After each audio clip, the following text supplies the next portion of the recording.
What's up, everyone? This is Pye with SLRLounge.com. Welcome to Weekly CC for the week of May 2nd, 2013. Now, this is where we basically take your photos that you submit to the forum and we critique. We post them into a nice little article as well as critique them here in this video.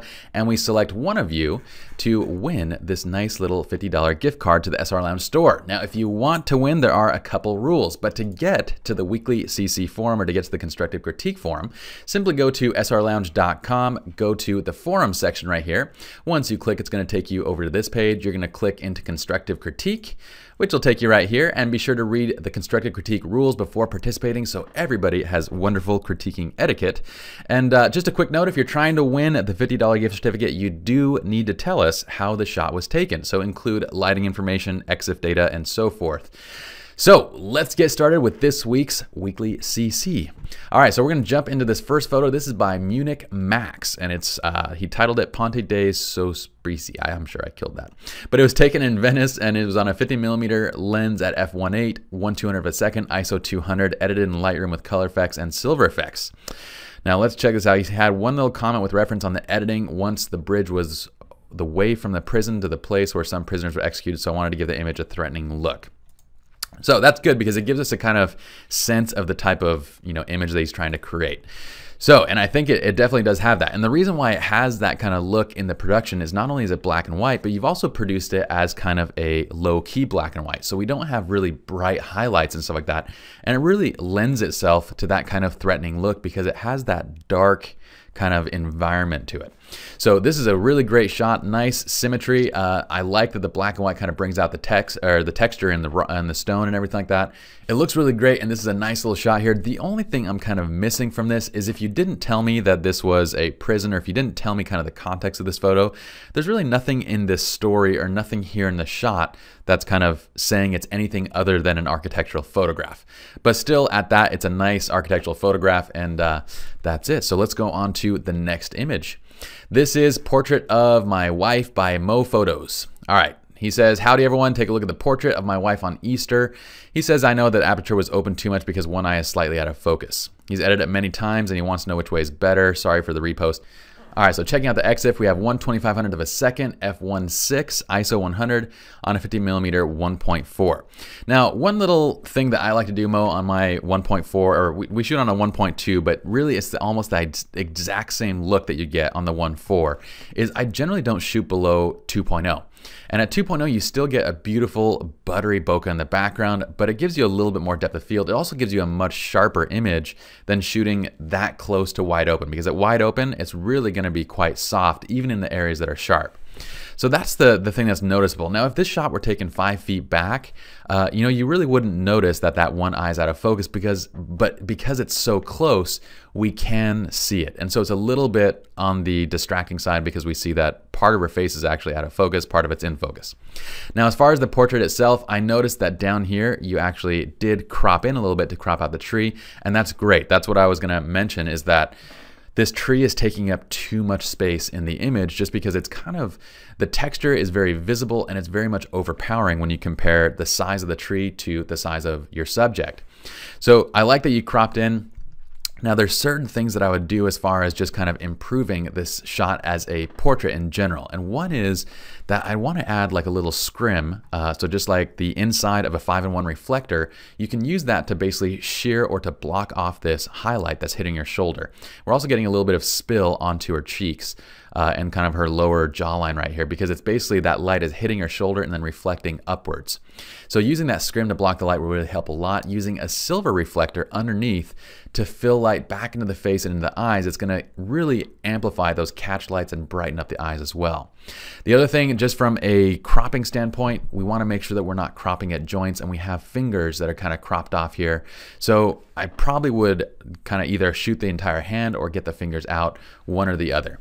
All right, one really nice shot that we like to do like against trees is generally like a lean, where they're leaning their back into the tree and then turning their face towards the camera, and the tree is acting really more of a backstop. In this kind of shot, it almost looks like she's kind of hugging the tree, which is a little bit of a, it gives me at least an awkward sense to the photo. But otherwise, it's a great photo. It's a really nice portrait. I love where you're going with it because it looks beautiful. There's just a couple things that could be done to make it even better.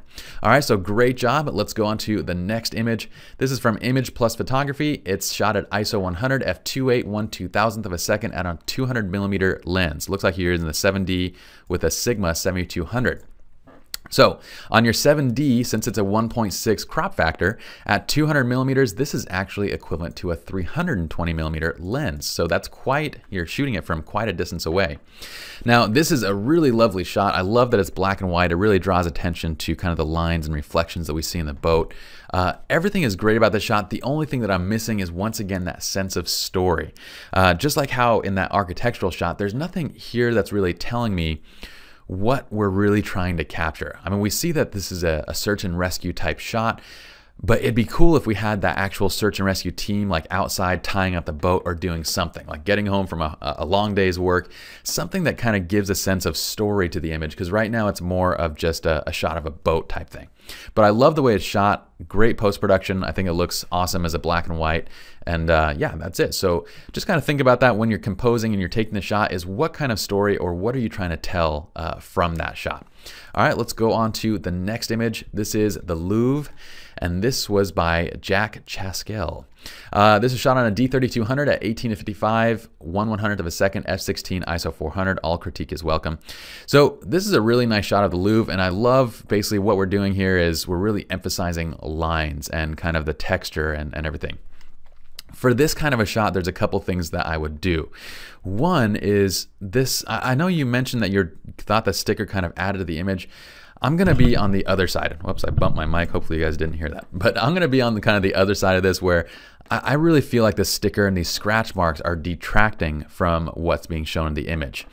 Another thing that I would do, so other than cropping in, is I would switch this to black and white, because we want people to focus on the lines and the shapes. We have these beautiful triangle shapes. We have these nice lines, very smooth kind of man-made structure. And switching this to black and white really emphasizes more of the texture and the shapes than being able to see kind of the color, because the color really isn't that great in the shot anyway. So I would crop in, I would also switch to black and white, and then in post-production, what I would do to really kind of finish this is bring out the reflections a bit. I'd try and cut out or get rid of the people, so it's really just about the architecture, and smooth out all these scratches. So basically clone out the scratches. So we have almost this perfect man-made structure with these very kind of unusual triangle shapes, almost having like a, I don't know if you guys saw the latest movie Oblivion, but everything, all the alien stuff in that movie was all triangles, and it kind of has that otherworldly feel when it's just all these triangle shapes. So anyway, cool shot though. I like it. I want to go see the Louvre myself. So great job, Jack. Let's go on to the next image. This is by Clickmaker, revised HDR. Last week posted his first HDR. I mentioned I was thinking about adding the bride and the groom into the photo. Taking a little bit of feedback, thoughts. Okay, so let's zoom in on this. Actually, well, it goes to Flickr, so that's fine. Now, there's kind of we talk about this a lot in the HDR DVD or on the HDR workshop, is that there's a time for HDR and there's a time for simply just exposing to the right and properly getting your histogram exposed so you can bring out all the details yourself. Now, this is the kind of shot that I would say should be the latter. You should take one single shot properly exposed, and you should have enough detail in that shot to basically bring out the dynamic range without having to create an HDR image. Why? Because there's not a lot of dynamic range in this image to begin with. The amount of difference between the brightest brights and these highlights to the darkest shadows is really not that much, because we're shooting under cloud cover. So probably we only have a 10 to maybe 12 stop range in the shadows, and that can all be captured within one single shot. Now, the feeling that I get from the HDR processing from this is that it's a little bit over the top. And of course, HDR is a very preferential thing. Everybody has their own style, their own taste. For me, this is a little bit over the top, and the colors are kind of detracting from the actual subject matter or this couple getting married. Instead, I'm kind of focusing on these kind of strange coloration that we're getting in the background on these trees. The blues and like the pants kind of get overpowering, and it almost looks like these two were basically cut out and placed into this shot. I don't know if that's the case, but basically from the way that it looks like the couple, in addition to this stand right here, were essentially added to the shot later on. That could be an effect of the HDR processing, because if we've gone a little bit too far, it could also be that it actually was cut out and placed in. I don't know. I don't know if you said in here, let's see. Yeah, I don't know if that's the case, but when we take an HDR too far, we kind of get that effect. And so I'm getting that a little bit here. So again, I would just kind of approach this scene, shoot a single shot, bring out a little bit of the tonal range from that single shot, but it's not really needing to go into, you know, the additional phase of doing a 3 bracket or 5 bracket HDR.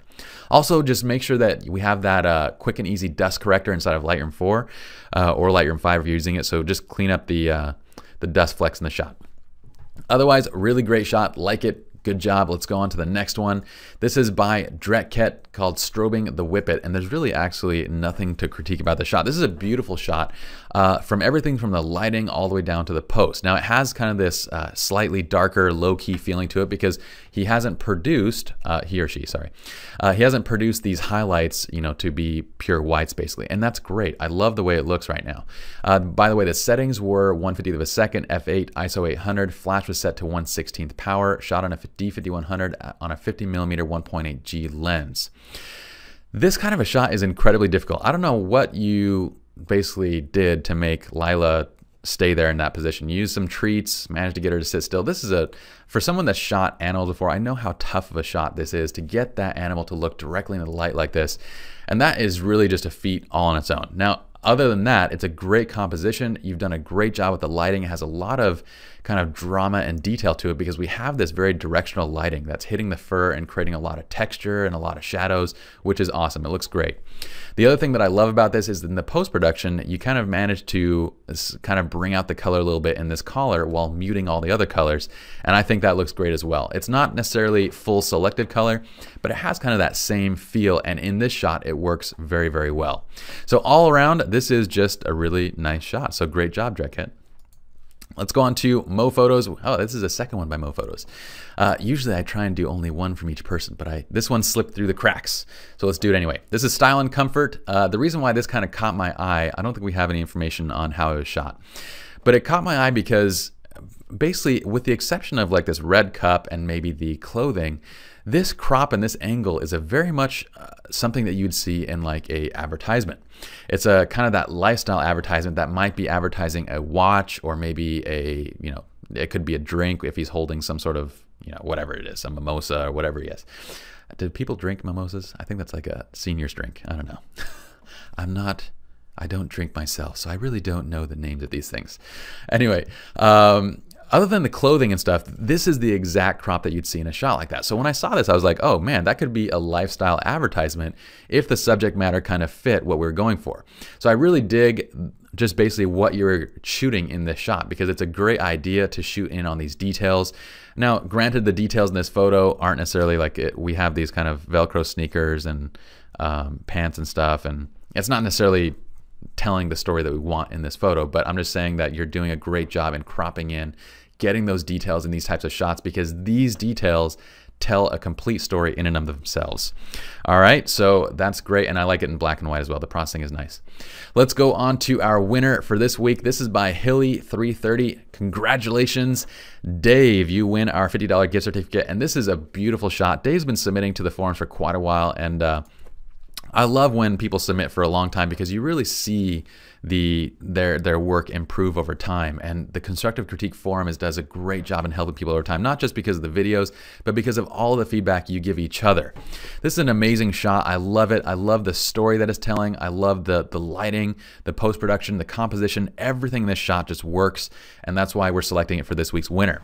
So it was shot on a Nikon D7000 on a 1755 lens, 2.8 natural light at 1/1250th of a second, ISO 500. Dave, one thing I could critique you on is the settings are a little bit funky, but that's all right. You still got a great image. So what I would probably do with the settings in this image is just to maximize detail, to maximize, you know, color range. Even though we're keeping this in black and white, you're going to get a better looking black and white image.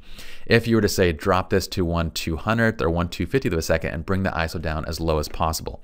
Also, ISO 500 is a median ISO, meaning that you're going to get more noise than you would if you'd shot at a native ISO setting and basically lowered the exposure or you know, brighten the exposure, whatever. So again, on a Nikon, someone will have to figure out what the native, because depending on what your camera is, it might start at 200 ISO and then 400. But on Canon, native ISO is 100, 200, 400, 800, 1600. Anywhere in between, you're basically, if you're shooting at like say ISO 500 or 560, whatever it is, you're shooting at ISO 400, and then the camera itself is digitally brightening the shot to ISO 560. So you're going to get better results actually shooting at ISO 800 and then darkening the shot in post than letting the camera digitally brighten it to that median ISO. So hopefully that helps out there. At f3.5 on the 55mm lens. Now, why does this shot work? Number one, we have, as far as lighting goes, we've got the lighting coming on his back, which is creating a really nice kind of backlight and hair light in this scene. So it kind of lights up the background. We get nice little highlights in the back, but it's not affecting the face or anything like that, which is great because we also get these nice little rim light effect on the train itself. It adds a lot of interest to the lighting effect or to the look of the image. Number two, the shot itself is telling a beautiful story. We have this child that's, and I assume this is probably your son, but we have this child sitting here playing with this train set. And I think everybody can relate to, at least boys can relate to the fascination that we have with trains when we're young. And this really kind of captures that fascination, and it's awesome. Number three, the composition is great. You've done a great job. Cropping at the head is awesome because it, you know, by shooting in tighter, we see the face, we see the expression in closer detail, and also it blurs out the background even more because if we were to back up a little bit and get his entire head, well, the background is also going to be more in focus, and that might be a little bit distracting. One thing, it looks like this little object over here could have been moved before the shot was taken, but again, that's just kind of a nitpicky thing.